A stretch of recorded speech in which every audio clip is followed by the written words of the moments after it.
Oh, we are so glad to be back in another Friday, and just one of Coco and my favorite things to do, which is share other people's stories.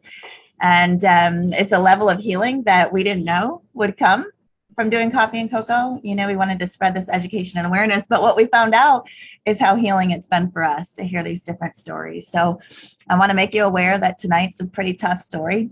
It's about subjects that people don't really realize happens. Things that are starting to be talked about, though I've heard it in the last couple of weeks. Child pornography, which to me, there's no such thing as child pornography. You cannot have children underage, 8 years old, things like that, and engaged in pornography. But who we have today, and also some ritual abuse and incest, and just a really, really tough story, but from an amazing, amazing woman all the way from New Zealand. Woo! And you know, Gloria, this is Gloria Masters. And Gloria, you are just so dynamic, and just to look at you, I mean, just beautiful, like just, and I love this. You have a book called On Angel's Wings, and you just have a glow about you anyway. And to know just a smidge of your story and what you have walked through. I mean, I know Coco just, got a little bit of the rundown and stuff. And do you see what I'm saying? Like to see you sitting there, you just would have never guessed. People wouldn't know that you had such a beginning that was so hard and so difficult. So I'm glad you survived. I'm glad you're here with us. I'm glad you made it through. And I'm glad that you have found such a way to heal and then moved on, and that you're now able to bring the light to such a tough subject. So welcome, Miss Gloria Masters, author of On Angel's Wings. Well, thank you. It's so exciting to be here, guys. And it feels a little surreal, actually, because usually it's me doing the interviewing. So you'll have to remind me if I take over Coco at some places. Gloria, you're not doing the interview. And what Gloria is talking about is she actually interviews survivors as well of child sexual abuse. And for her podcast, it's a podcast called... And you on YouTube as well, yeah. Yes, on YouTube. And it's called Handing Back the Shame. And I just love that. Because, Coco and I know, and we've talked about it, and Coco's talked about it. As victims, we carry the shame for what somebody else chose to do. For their actions, we have our head hung down. Yes. And so not only do they take the most personal part of us, then we walk around with that shame. And so I love, love, love that title, Handing Back the Shame, because we don't deserve to carry it as victims. It's handing the shame back, actually. Oh, I'm sorry. You got the words, you got the right words in there. And, the thing is, guys, it never belonged to us. And I heard this fabulous saying the other day, and I may have shared it with you, Denise. So, Coco, here it is. What responsibility, asked the interviewer, do people have for rape or sexual violence? Give us a percentage. Answer, 100% the abuser. Yes. Mm-hmm. Yes. 100%. Hands down. No hesitation required. Yeah, I mean, when we talk about a child or a victim, but when you talk about a child of 3 years old, how much responsibility should they have? Zero. They're not even responsible for their own food yet. That's right. But twisted people, like my father, who was led some massive pedophile rings here in New Zealand, would twist all that to say, well, you asked for it. So you do, there is that level of conditioning as well. And for me, growing up in a family where I was actually born into child sex slavery and trafficked for, up until I was 16 years of age, it's pretty, the conditioning and the shame and the whole silence cycle actually is continued. But it doesn't continue in isolation, guys. It continues with people enabling it, like the silent keepers around it. Yes. And I love that quote from your book about evil. Oh, yes. So one moment, caller, I've got it right here. The only thing necessary for evil to exist is for good people to do nothing. Right there. Right there. For good people to do nothing. And that's the truth of it. That's why we believe in education and awareness about these topics. People Yes. say it's uncomfortable to talk about. Well, it's uncomfortable for it to go on in our neighborhoods, in our back doors. It's uncomfortable Yes. for us to heal and have to recover from these things. Mm-hmm. So when good people do nothing, then this continues. And yes. It doesn't have to. No.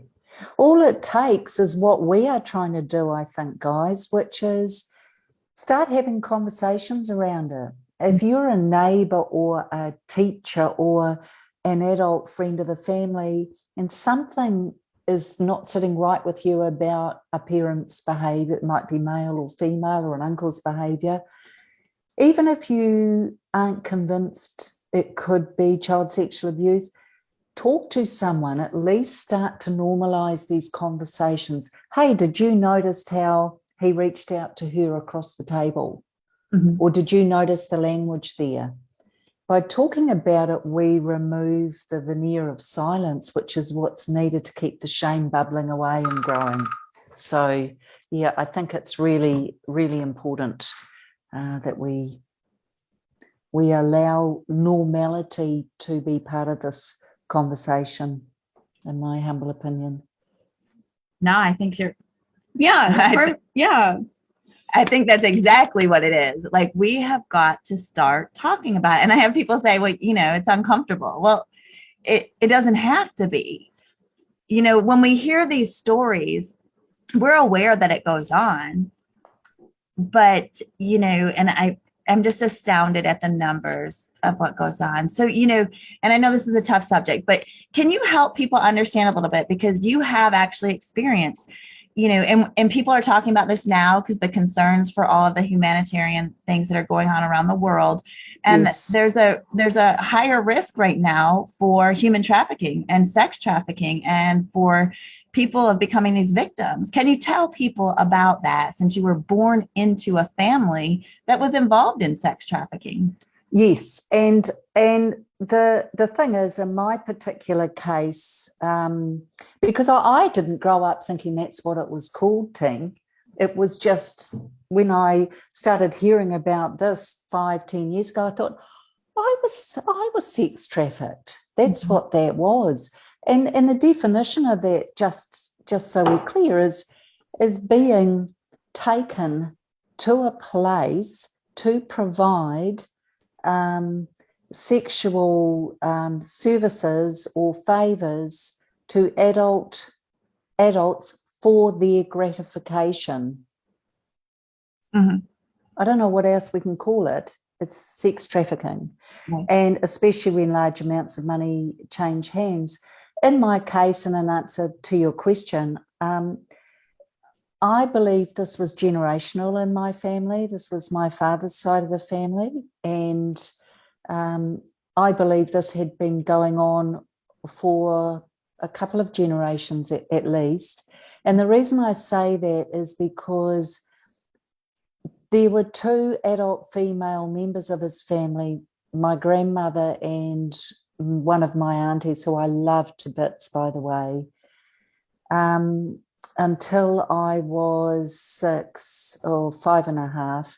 And then they were designated to teach me how to be a child prostitute.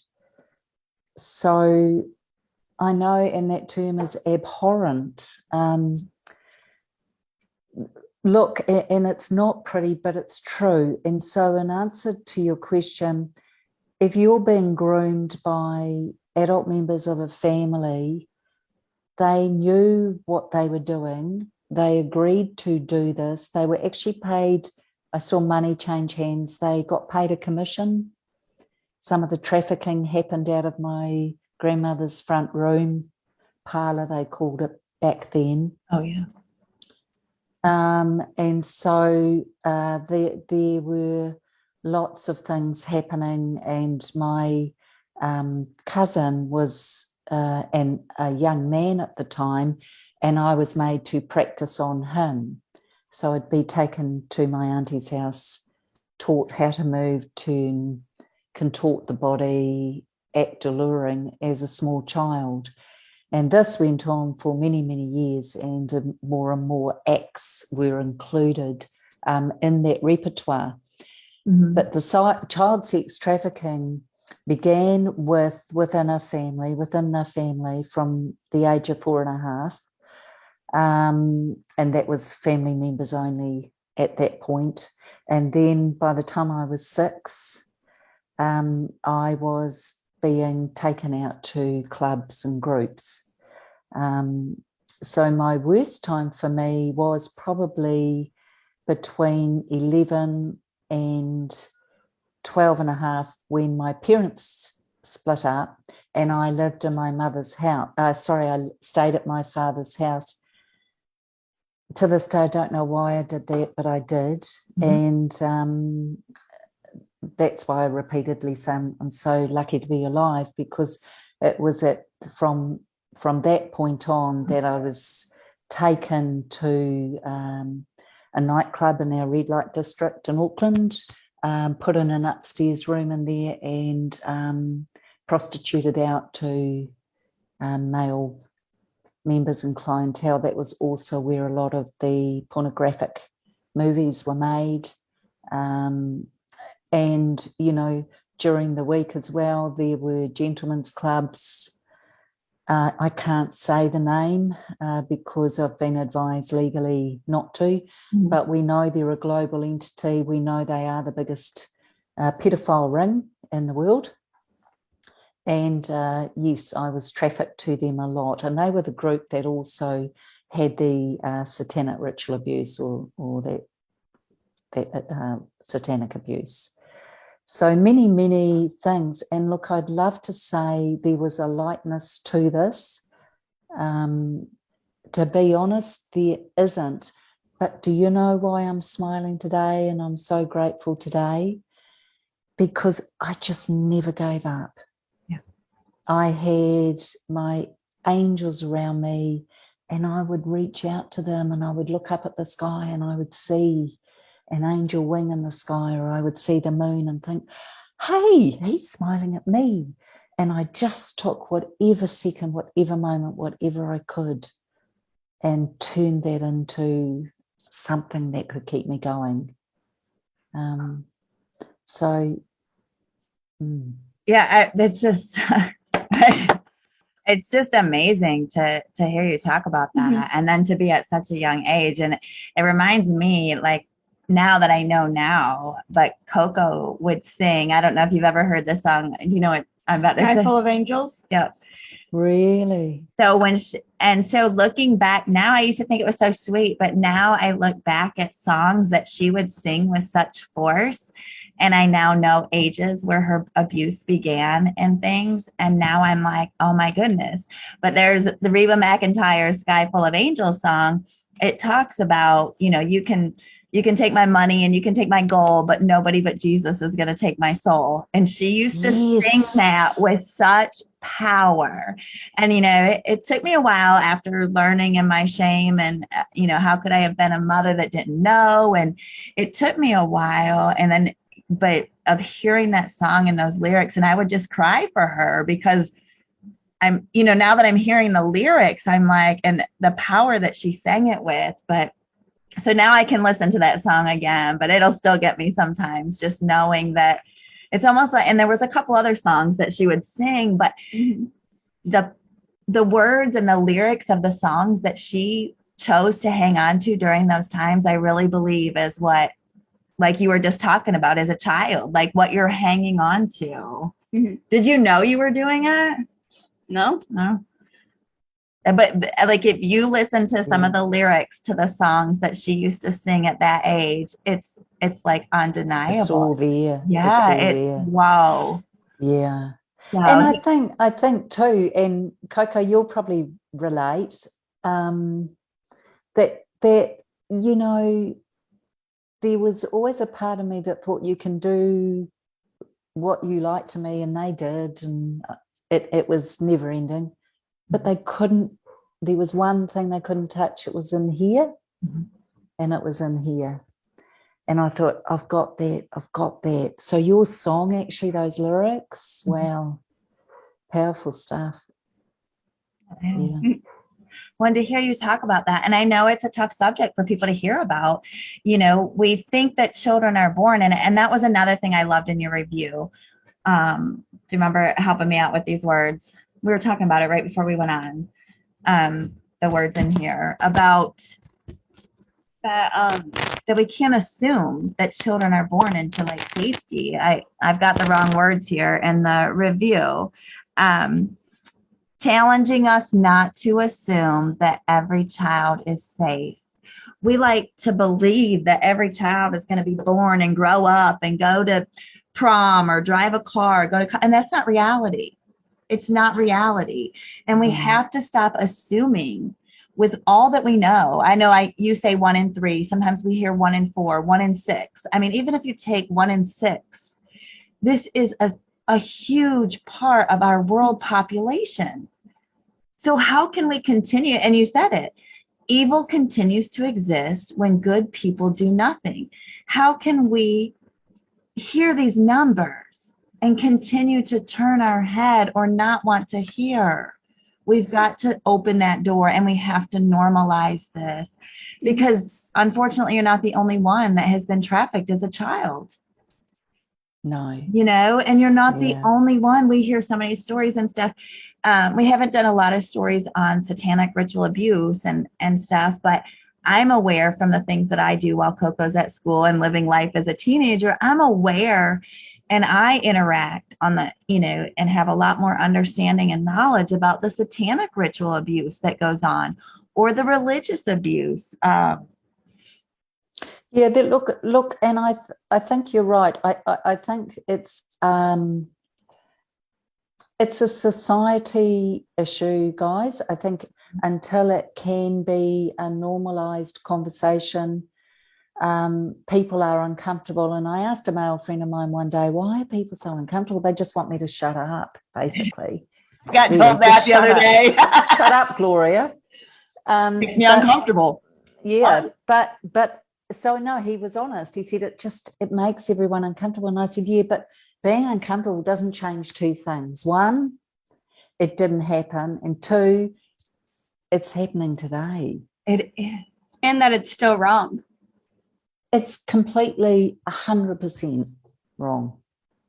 Mm-hmm. So we have to be louder than the voices that don't want to hear. And one thing, Coco, that Denise did yesterday, which I loved, was she put it beautifully, and it was this. People don't realise that when survivors speak out, we're delighted to. We're excited. We're celebrating that we finally can. Mm-hmm. Mm-hmm. Isn't that a gift? Mm-hmm. Yeah. Isn't that the power right there? And that's what I was talking about. You know, remember we did that interview, I think it was with Christy Edwards way back in the beginning. Mm-hmm. And we talked, it was the first interview we ever did. And that was what we talked about and Coco compared it to scoring a touchdown. Like, yes, this is my touchdown. Don't take it from me. I have lived in silence. Mm-hmm. You know, when you and a lot of people, you know, that don't want to talk about it or didn't have it happen to them, it's okay that it didn't happen to you. We're happy for you. Yeah. But don't silence our voices, because until you understand what it's like to disassociate from your body, until you understand what it's like to try to remember your fragmented life, when your brain is fragmented in the way that a survivor is fragmented, for us to even be able to get bits and parts out, we think we're crazy. We think we're nuts. We have all these feelings of what we think because we were told those things. Yes. We were threatened. Yes.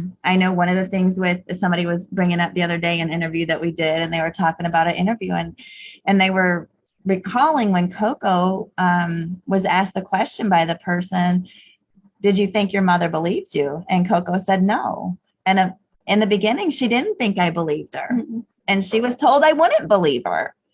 And that was hard to hear because I always felt that, but there was years that she didn't trust me.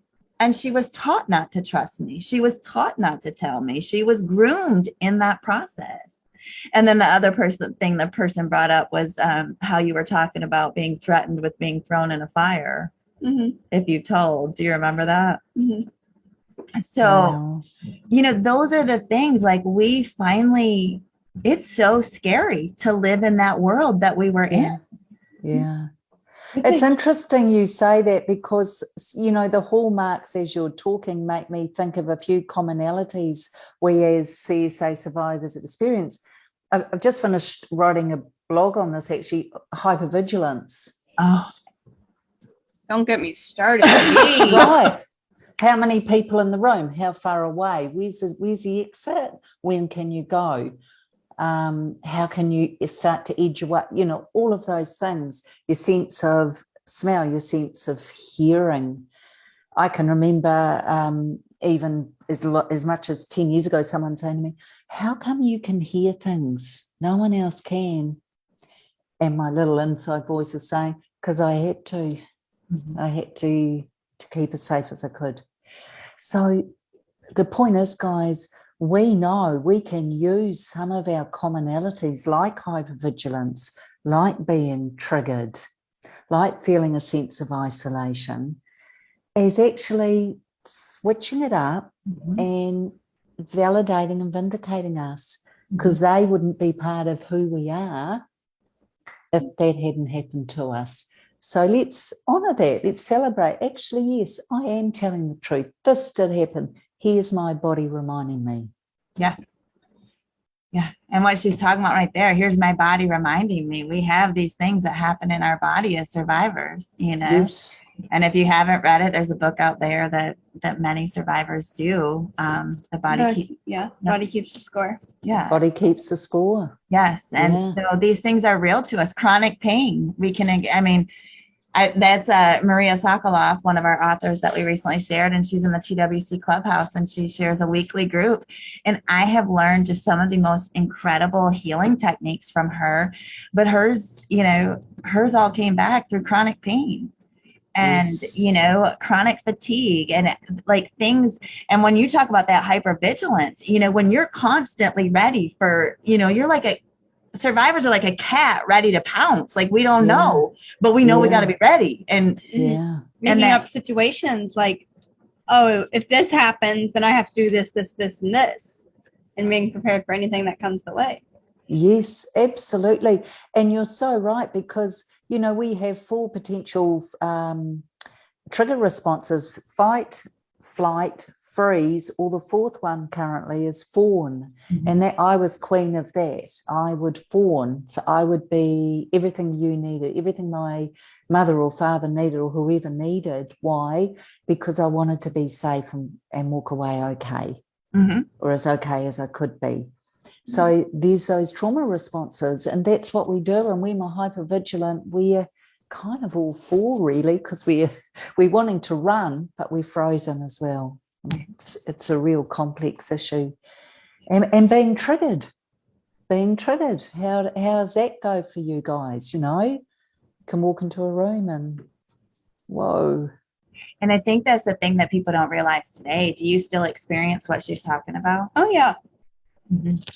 Like when we had those shootings, those school shootings, and, Coco just needed to express, like, what am I going to do? How do I get out of the room? Where do I go? Like her brain is in like overdrive on it, where I wouldn't have, or, somebody else may not have been in the same thing. But our for Coco, hypervigilance is still, I would say, probably one of the hardest things that she deals with, because always needing to know her exit plan. Always needing to know what the room's going to look like. So if you try to take us, I have another child who constantly needs to know what's happening. So don't try to take them. So for some people, like, oh, come on, let's go. Well, we need to know where we're going. We need to know what's going to happen. We got to know what's going to be there. And it's not because we don't want to ruin your genuine kindness of a surprise. It's because we have things that happen inside of us when you say, come on, let's go. Yes. You might be trying to take us to a surprise party or a wonderful event or Disney World. And all we know is we got to know what's going on. Yeah. And that's so powerful. And that level of understanding, you know, that's awesome that you have that, because for a lot of parents, I imagine, who haven't quite done the healing or the work, they may just think, oh, just do what you're told. Oh, you know.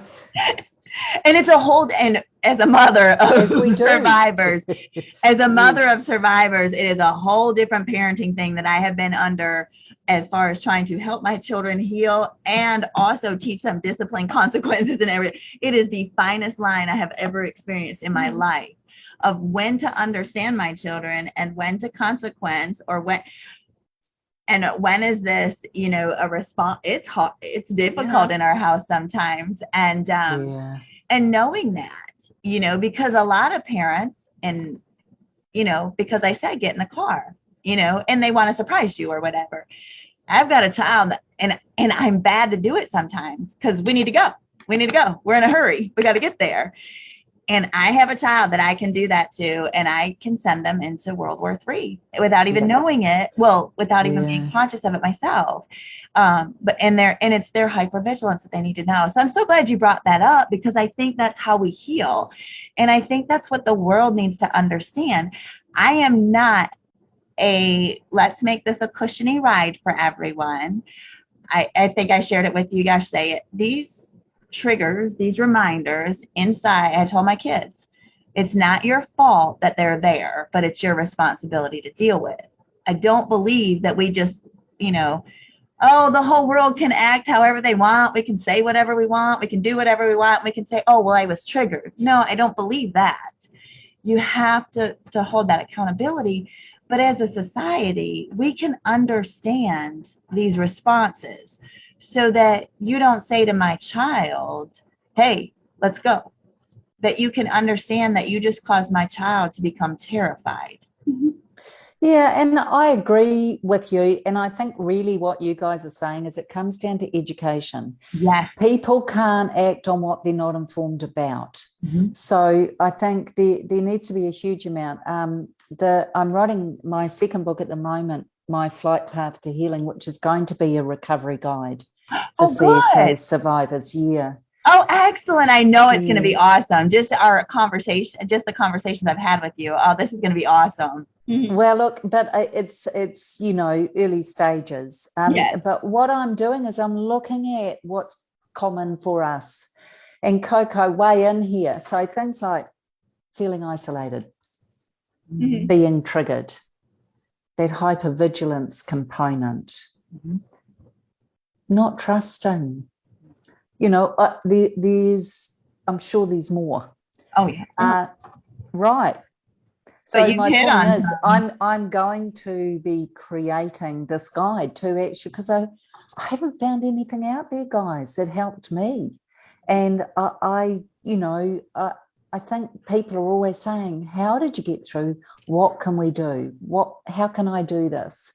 And I think it's really important that we start to recognize, not only do we need to have a voice about it, but actually people would recover more easily, I think, if they had a bit of a companion walking alongside. 100%. I 100% believe that. And I don't know if you've heard us talk about that before, Gloria, but I know we've talked about it on Coffee and Cocoa. Yeah. A couple things. When Coco was going through counseling, I don't know if you'll figure out what I'm about to say and you can jump in, but they told her that there were others when she was in counseling. They told her there was others. But what was the problem with that, Coco? I didn't know. I didn't see anybody. So the numbers and the counselors told her there were other people just like her, but she never got to see any of them. So I believe you're right. When we have that companion, when we have people, you know, to walk with us, and even if that companion is somebody, you know, from an educated and understanding standpoint, but I think it's even just having that community of survivors healing together is, I think, important as well. And that was one really big change for Coco when we started doing coffee and cocoa. She found the others that she had been told about. Yes, yeah. It's so valuable. And I think too, I was meeting a companion as well in terms of like that book, a guide. At least you've got something you can start to work with or try and manage in terms of being understood. You're so right. Having a group, having a tribe, I think you and I discussed it yesterday, is so key. And the more we say it, the more we do hand the shame back. And I think what I've been able to do, which I'm loving actually, is set up a podcast and a YouTube channel dedicated to CSA survivors. And each week I hold an interview with another fantastic survivor, with the aim of handing the shame back more and more. But also we've got people across the world watching. And it's actually helping people. We don't even know who we're helping. We just know we're helping. And isn't that the gift? I'm just so honoured to do that. The interesting thing too is it's on podcast. So you can just, any podcast you choose actually. It's on Google, it's on Apple, it's on all of them. But the interesting thing is when we actually listen to other stories, we can find common ground. And there's a companion. You know, there's someone who perhaps went through similar to you. So I think, you know, my therapist said to me once, did you really think you would just go through all of that through your young life and not do something equally powerful with it? And I thought, no, my angel's pushing me really hard here. Do something with what happened. So that's what I'm trying to do. That is a good way to end that. Yes. It is. You're doing great things. And I love how you said that about the companion guide, because I think that's the other thing that's super important. When you refer to the companion as a guide, I think that's one thing that we are lacking as well. And I'm glad, that's why I'm excited for you to, when it goes out there to print and stuff, because not only do I find it helpful to walk with people, I find it helpful to have steps or a guide or questions that help push us through it, because you don't want to stay stuck. Like, I don't believe in staying stuck where we were. And we don't live where we were. We share where we were. In order to do what we do. And in order to bring that education and awareness. But we don't live, you know. No, and I agree with you. I also think it's really validating for people to understand that where you're at is exactly where you're meant to be at this time. Yes. But there is hope. And put it this way, if I can emerge through what I have, Coco, if you can, Denise, if you can, someone else out there might just be able to find their voice as well. Yes. And I love your sweet, sweet voice. And to think that you endured all of these things. And I can't wait. I haven't been able to read the full book, but Coco's excited. I'm excited. It's on Amazon, I think. Yeah, it's on Amazon. Yes, it's on Amazon, and it's called on Angel's Wings, My Flight from Trauma to Grace. Yes. And that's by Gloria Masters. And Gloria, I just thank you for what you're doing. And I'm so excited, you know, to bring New Zealand into the coffee and cocoa world. You know, that was one thing we never expected either, this like whole united world connection. But that's what's happened. And I think you know, you and I both know, and Coco knows, that we're connecting with people, and we're connecting people all across this world on a positive thing. Yes, exactly. And to have survivors united around the world, I just can't even believe what I do sometimes, and traveling and meeting and just the conversations and the time together with these people, you know? So, I mean, I thank you for coming on, and I thank you for sharing. And I want to warn people, you know, just as Gloria did for us, her book is tough. It covers a lot of tough subjects, but don't be afraid of that. Don't be afraid of our stories. Our stories are what you need to hear And like you said, Gloria, I'm so glad you said it. It doesn't matter where you are on this journey. You're in exactly the spot you need to be. And so reach out, reach up, find whatever you can. And Gloria, we welcome you to the Coffee and Cocoa world. And we also welcome you. I can't wait to be using that guide. We have groups forming in the twcclubhouse.com. Yes. The website's going under some changes right now. I've been in contact with them today again. And so it's morphing into the vision that I've had for over a year. For a long time. Yes. And I'm so excited to see these groups forming and what's happening in them, and just the connections and the opportunity for growth. And just like you said, walking alongside together. So you can go over there and check out the twcclubhouse.com. And Gloria, let them know again the name of the podcast and where they can find it in the book. Okay, cool. So look, everything is actually on gloriamasters.com, and might be interesting for you too, Coco, because I write blogs a lot, and they're on different areas of life, like forgiveness, like triggers, like disappointment, like hope. And I also publish those on Handing the Shame Back, and that's the podcast and YouTube channel. Just Google Handing the Shame Back and you'll get both come up.